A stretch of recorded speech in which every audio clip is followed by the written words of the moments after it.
So hello good लपर्स, आज की इस वीडियो में हम बात करने वाले हैं 3 ऐसे माइनर प्रोजेक्ट आइडियाज़ के बारे में जो अगर आप इंटर्नशिप के लिए अप्लाई कर रहे हो, अगर आप प्री फाइनल ईयर में हो, थर्ड ईयर में हो, सेकेंड ईयर में हो और आप इंटर्नशिप ढूंढ रहे हो तो मेक श्योर आपके रेज्यूमे में कुछ ऐसे प्रोजेक्ट आइडियाज़ होनी चाहिए जिससे रिक्रूटर को आप इम्प्रेस कर सकें। और ऐसे में प्रोजेक्ट आइडियाज़ ही वो चीज़ होती है जो आपकी यूनिकनेस को, आपके एफर्ट्स को दिखाते हैं, क्योंकि पाइथन, जावा, मशीन लर्निंग, डेटा साइंस ये हर किसी के रेज्यूमे में ऑलमोस्ट सेम ही होता है। तो कोई रिक्रूटर्स आपके रेज्यूमे को ही क्यों कंसिडर करें? इसके लिए आपके प्रोजेक्ट्स में बहुत अच्छे कुछ प्रोजेक्ट्स होनी चाहिए जिस पे आप डिस्कस कर सको। क्योंकि देखो, आप फ्रेशर भी नहीं हो, आप तो कॉलेज स्टूडेंट हो, तो वो आपसे पाइथन, जावा में कितना ज़्यादा डिस्कस कर लेंगे क्योंकि आपको रियल वर्ल्ड नॉलेज भी नहीं है।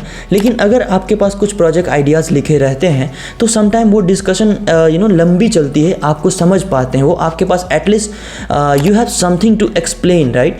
तो आप जब एक्सप्लेन करते हो तो आपके एक्सप्लेनेशन से जो उसको रिजल्ट, जो इंसाइट्स मिलती है उससे वो एटलीस्ट समझ पाते हैं कि आपको हायर करना चाहिए इंटर्नशिप, पेड इंटर्नशिप के लिए भी या नहीं। तो इसी को सॉल्व करने के लिए हमने 3 ऐसे प्रोजेक्ट आइडियाज़ लाए हैं जो काफ़ी माइनर है। मैं एक्सप्लेन भी कर दूंगा आपको। और अच्छी बात यह है कि we already have it source code. मैं वही प्रोजेक्ट आइडियाज़ आप तक पहुंचाने की कोशिश करता हूं जिसका सोर्स कोड हमारे पास ऑलरेडी होता है। So at the end if you need source code, write the project name in the comment section. So very first project is online tutor finding application. देखो, जो ट्यूटर है ना, तो वो टीचिंग करने के लिए स्टूडेंट ढूंढ रहे होते हैं और स्टूडेंट जो है वो टीचर को ढूंढ रहे होते हैं, स्पेशली वो बच्चों के लिए जहाँ पर पेरेंट्स टीचर को ढूंढ रहे होते हैं। तो ऐसे में बहुत दिक्कत होती है, लोग आस पड़ोस में पता करते हैं कि जो बेस्ट टीचर है वो बताओ। लेकिन एक ऐसा पोर्टल हो जहाँ पर टीचर अपने आप को रजिस्टर कर सकें और अपना सारा डिटेल्स डाल सकें कि भाई उसकी क्वालिफिकेशन क्या है, उसके एक्सपीरियंसेस क्या है और वो कहाँ पढ़ाते हैं। उसके साथ साथ जेन्युइन उनके रिमार्क्स भी हो और जेन्युइन उसके फीडबैक भी हो, ताकि लोगों ने, जो बच्चों ने, उनकी जो क्रिएटिविटी है वो वहाँ पर as a comment section, as a testimonial डाल सकें, ताकि आप एज अ न्यू क्लाइंट आप उनको देख सकें, उनको समझ सकें, उनको हायर कर सकें। अपने बच्चों के लिए ज़्यादा ताम झाम की ज़रूरत नहीं है, थोड़ा ट्रस्टवर्दी हो। और आप इसमें ब्लॉकचेन का इस्तेमाल कर सकते हैं डेटा को स्टोर करने के लिए, कमेंट सेक्शन को स्टोर करने के लिए, ताकि वहाँ पर कोई तरह का फर्जी कमेंट्स और स्पैम ना हो। और ऐसे में क्या होगा, आप रेटिंग दे सकते हैं टीचर को, क्योंकि आप कहीं पैसा देते हैं तो you expect something extra ordinary और समथिंग यूनिक। सो इस तरह से आप एक एप्लीकेशन क्रिएट कर सकते हैं जहाँ पर टीचर की सारी डिटेल्स बहुत अच्छे तरीके से दिख जाए, उनकी डॉक्यूमेंटेशन दिख जाए, उनके रिसर्च पेपर दिख सके और आसानी से लोग हायर कर सके। और वहाँ पे पेमेंट डिटेल्स भी दिखे कि पर आवर आप कितना चार्ज करते हो, सो दैट वो सारा जो चीज़ें हैं स्मूथ हो सके। आप इसके बारे में और रिसर्च कर सकते हो तो आपको और फीचर्स के बारे में पता चलेगा कि आप और क्या फीचर्स इसमें ऐड कर सकते हो। If you need source code, write the project name in the comment section. So इसी तरह का एक और प्रोजेक्ट है ऑनलाइन बुक एक्सचेंज प्लेटफॉर्म। देखो, बहुत सारे स्टूडेंट्स हैं जिनके पास बुक होते हैं लेकिन उनके पास और फर्दर कोई पढ़ने वाला होता नहीं है। लेकिन किताबें ऐसी चीज़ है जिसको फेंकने से भी, कोई रद्दी करने से भी कोई फ़ायदा है नहीं, राइट। और अगर आप किसी को एक्सचेंज करते हो तो ये अच्छी बात है। जैसे लेट्स सपोज आपके पास कोई बुक है जो आप पढ़ चुके हो और किसी और को शायद उसकी ज़रूरत है। जैसे OLX ये काम करता है, लेकिन OLX वन साइड है ना, आप बेचते हो, आप उससे पैसे लेते हो सेकेंड हैंड प्रोडक्ट के according. But I want something extraordinary. आपके पास जो बुक है और उसकी जो प्राइस लेवल है वो आप सेट कर दीजिए, और सामने वाला भी अपना जो बुक है और जो बेचना चाहते हैं वो उसका जो प्राइस लेवल है वो सेट कर देगा।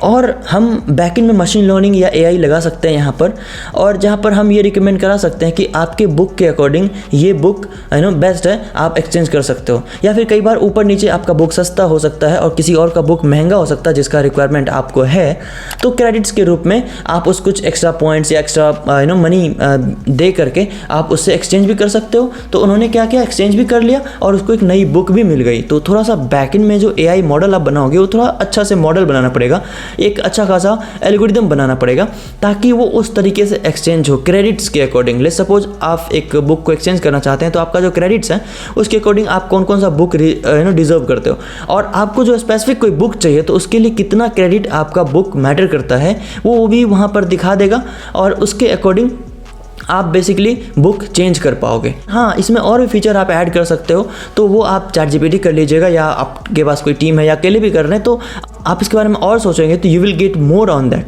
तो if you need source code, हमारे पास इसका सोर्स कोड है जो भी हमने बनाया है। If you need write the project name in the comment section, we will give you the source code as soon as possible and that too absolutely free. The next project is online virtual study group platform. देखो, एक ऐसा platform बनाओ जहाँ पर online पढ़ने के बहुत सारे साधन हो और जो स्टडी मटेरियल्स हैं आप एक जगह रख सको। जैसे कैसे हम जब ऑफलाइन स्कूल में पढ़ते हैं तो किसके पास अलग अलग डॉक्यूमेंट्स होते हैं, अलग अलग रिपोर्ट्स, अलग अलग PDFs हो सकते हैं, अलग अलग लोगों के पास अलग अलग बुक्स भी, अलग अलग कॉपीज़।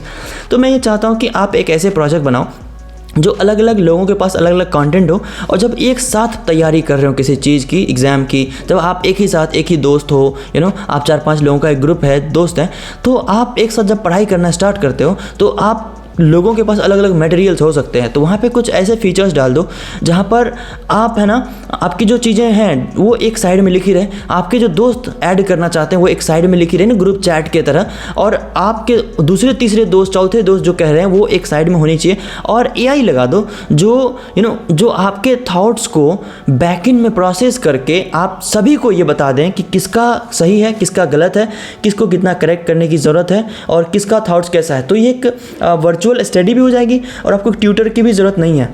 ये जो ChatGPT LLMs हैं, इसके आपको मॉडल मिल जाएंगे, इसकी API मिल जाएगी, आप उसका इस्तेमाल करके अपने आंसर्स जो हैं वो चेक भी कर सकते हो उस पोर्टल पर ही, आपके ग्रुप के जो वर्चुअल स्टडी प्लेटफॉर्म है। और इसके अलावा जिसके पास जो भी डॉक्यूमेंट है, लेट्स सपोज आपके पास कोई स्टडी मटेरियल्स हैं जो किसी और के पास नहीं है, और किसी और के पास कुछ ऐसा स्टडी मटेरियल्स हैं जो आपके पास नहीं है, तो वो सभी वहाँ पर अपलोड करेंगे विथ इंस्ट्रक्शंस और विथ सम टेक्स्ट कि भाई ये जो है ये आपको इसमें मदद करेगा, ये इसमें मदद करेगा, ये इस चीज़ के लिए इंपॉर्टेंट है, ये उस चीज़ के लिए इंपॉर्टेंट है, और आप लोग एक दूसरे से समझ पाओगे कि अच्छा ये भी हमें छूटना नहीं चाहिए। जब ग्रुप स्टडी करते हैं तो वो एग्ज़ाम की तैयारी या किसी भी चीज़ की तैयारी अच्छे से हो पाती है। अच्छी बात यह है कि बैकएंड में जो आप AI का मॉडल लगाओगे वो मॉडल इतना इंपॉर्टेंट होगा कि आपके PDF तक को वो सर्च करके बता देगा कि आपने कहीं गलत जगह से तो नहीं डाउनलोड कर लिया, इसका कोई वैल्यू नहीं है, ये टोटली फेक है। या आप जो भी आंसर कर रहे हो या आप एक दूसरे के से जो डिस्कशन कर रहे हो उसको वो स्टोर करता जाएगा। इवन अगर आप चैट कर रहे हो, भाई ये समझ में नहीं आ रहा, इसका प्रॉब्लम ये, इसका आंसर ये, तो वो बैकएंड में हर एक चीज़ को ट्रैक करता जाएगा। आप जो भी चीज़ें लिख रहे हो, जो भी डिस्कस कर रहे हो, करेक्ट करने की ज़रूरत है, कहाँ पर आप मिस्टेक कर रहे हो, लैग कर रहे हो, वो रन टाइम में ही आपको उस चीज़ का आंसर भी करता जाएगा। मुझे लगता है कि ये एक बेस्ट प्रोजेक्ट आइडियाज़ है। और अच्छी बात यह कि इसमें आप और भी फीचर्स अपने अकॉर्डिंग ऐड कर सकते हो। इफ़ यू थिंक कि इसमें और ज़्यादा कुछ फीचर्स ऐड करना चाहिए, इफ़ यू थिंक कि आप इसमें टीचर्स को भी ऐड करना चाहते हो, अब लेकिन उसमें आप डिसाइड कर सकते हो कि ऐसे फिल्टर आउट डाल सकते हो एक्सेस का कि ऐसी क्या क्या चीज़ें जो टीचर देखें, तो टीचर के भी कुछ रिमार्क्स ऐड करने का ऑप्शन उसमें डाल दो कि टीचर भी चाहें तो उसमें कुछ रिमार्क्स ऐड कर दे कि भाई यहाँ पर जो तुम सोच रहे हो या यहाँ पर जो तुमने लिखा है वो गलत है, इसको इस तरीके से फिल्टर आउट करो, इस तरीके से करेक्ट करो। और टीचर के पास भी ऐसा आपकी जस्ट लैंग्वेज में नहीं जाएगा। If you want something to forward to your teacher, तो टीचर के पास LLM लगा के भेजो ताकि वो आपकी चीज़ों को अच्छे सेंटेंस में, अच्छे ट्रांसलेशन में, अच्छे ग्रामर में टीचर के पास भेजें, और टीचर देखने के बाद भी समझे कि हाँ चलो तुम तैयारी कर रहे हो। और उसके बाद जो भी उस टीचर का आउटपुट होगा कि आप सही तरीके से कर भी रहे हो या आपका सिलेबस सही भी है या नहीं, तो टीचर जो अपना रिमार्क देगा वो भी LLM के थ्रू अच्छी ट्रांसलेशन में, अच्छे ग्रामर में, आपके अकॉर्डिंग जैसा आप समझते हो ChatGPT या फिर कोई LLM आपको उसी तरीके से आउटपुट देता है, तो वो ट्रेन होके उसी तरीके से आपको आपकी भाषा में आउटपुट देगा। तो आपको लगेगा कि ये आउटपुट तो टीचर की तरफ से आ रहा है, पर LLM अपने तरीके से उसको कस्टमाइज़ करके देगा। तो चाहे वो रिजल्ट से रिलेटेड हो, चाहे वो सिलेबस से रिलेटेड हो, चाहे कोई चीज़ नया प्रोजेक्ट स्टार्ट कर रहे हो जहाँ पर आप डिस्कशन कर रहे हो एक साथ, तो एक ऐसा पोर्टल काफ़ी ज़्यादा हेल्प करेगा। व्हाट्सएप पे ग्रुप भी होता है, लेकिन उसमें क्या होता है कि सारे चैट्स मैच हो जाते हैं। आपका चैट, फिर आपके दोस्तों ने कुछ बोला, फिर किसी ने कुछ बोला, ढूंढना काफ़ी आसान होता है। उसमें ऐसा हुआ कि सभी के चैट्स डेट बाय डेट एक सिग्नल में दिखेंगे, एक कॉलम और रो में दिखेंगे। भाई यहाँ आपके दोस्तों का चैट है, उसके बगल में दूसरे दोस्त का चैट है, उसके बगल में तीसरे दोस्त का चैट है, और इस तरह से। और किसका क्या आउटपुट्स है वहाँ पर आप ये भी सेट कर सकते हो। किसी चीज़ का मतलब आपको समझ में नहीं आया तो वहाँ पर आप जैसे कस्टमाइज करके LLM लगा के चेक करवा दोगे तो LLM आपको सही आंसर भी कर देगा। और एट द एंड LLM का मॉडल यूज़ करना काफ़ी आसान है। आप अभी के समय में अगर AI का यूज़ करते हो, LLM बैकएंड में लगाते हो, तो इंटरव्यू में आपके लिए एक प्लस पॉइंट होगा बोलने के लिए कि हाँ भाई आपने ये लगाया है, तो इंटरव्यूअर आपके बारे में एटलीस्ट सोचेगा। अदरवाइज आप ही देख लो कि आपके क्लास से भी कितने लोगों को इंटर्नशिप मिली है, नहीं मिली है ना, नहीं मिलती है, क्योंकि आप कॉलेज में इतने छोटे छोटे प्रोजेक्ट्स बनाते ही नहीं हो। आप library management system, ecommerce management system के पीछे भागते हो और आपका कुछ भी नहीं होता। तो जब ऐसे कुछ यूनिक प्रोजेक्ट आइडियाज़ पे काम करोगे, even though these are minor project ideas but unique, तो इसमें एफर्ट्स लगेंगे, इसमें काफ़ी ज़्यादा आपको सोचना पड़ेगा। इट इज़ नॉट लाइक कि आपके मन में कुछ आया और आपने बना के डाल दिया। और ये ऐसा नहीं है कि आप एक दिन में ChatGPT से क्रिएट करके दे दोगे। इसमें आपको फीचर्स और इसकी सिस्टम डिज़ाइन करनी पड़ेगी। और अच्छी बात यह है कि we already have its source code, if you need write the project name in the comment section. अब देखो 3 में से 3 प्रोजेक्ट तो आप बनाओगे नहीं, तो अपने दोस्तों को भी ये वीडियो शेयर कर दो और उनसे पूछो कि ये जो वीडियो में बताया गया है, क्या हम ऐसे फीचर्स को लेकर कुछ ऐसे प्रोजेक्ट पर काम कर सकते हैं जो कि रिज्यूमे में लिख के इंटर्नशिप मिलना भी आसान हो जाएगा। और आगे चल के इसको एक्सटेंड करोगे, इसमें और ज़्यादा ब्लॉकचेन और AI का इस्तेमाल करोगे, डेटा साइंस का इस्तेमाल करोगे, तो साइबर सिक्योरिटी वगैरह लगाओगे, तो इसी को आप मेजर प्रोजेक्ट में भी कन्वर्ट कर सकते हो। तो जब मेजर प्रोजेक्ट की टाइम आएगी तो ऐसा नहीं है कि आपको सोचना पड़ेगा कि भाई कौन से प्रोजेक्ट पे काम करूं, क्योंकि आगे चल के चैटबॉट लगा दोगे, आगे चल के ऐसी कई सारी चीज़ें आप लगा दोगे, इंप्लीमेंट कर दोगे कि ये मेजर प्रोजेक्ट के लिए बहुत स्मूथली रेडी हो जाएगा और आपके कॉलेज में सबमिट भी हो जाएगा, आपके रिपोर्ट्स भी हो जाएंगे अच्छे से। If you need any kind of assistant और any kind of help from our side, write everything in comment section, will help you for sure. And आज के लिए इतना ही, मिलते हैं किसी और वीडियो में, तब तक के लिए have a good day, see you, bye bye.